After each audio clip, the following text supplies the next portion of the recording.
Bayangkan seorang pemimpin muda yang tak hanya gagah berperang, tapi juga punya hubungan gaib dengan penguasa Laut Selatan.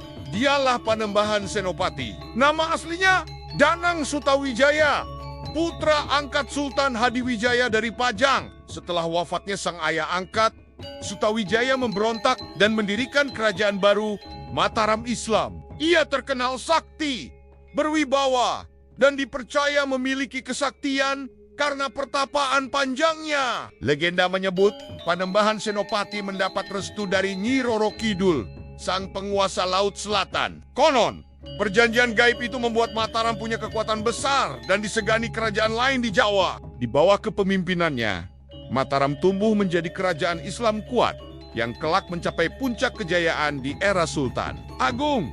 Panembahan Senopati meninggalkan warisan bukan hanya berupa kerajaan, tapi juga kisah mistis tentang hubungan manusia dengan alam gaib yang masih dipercaya hingga kini. Kalau kamu suka kisah penuh sejarah dan legenda seperti ini, tekan like, subscribe, dan semoga kita dijauhkan dari segala mana bahaya. Tulis di komentar, menurutmu, apakah kejayaan Mataram lebih banyak lahir dari strategi atau dari kekuatan mistis Panembahan Senopati?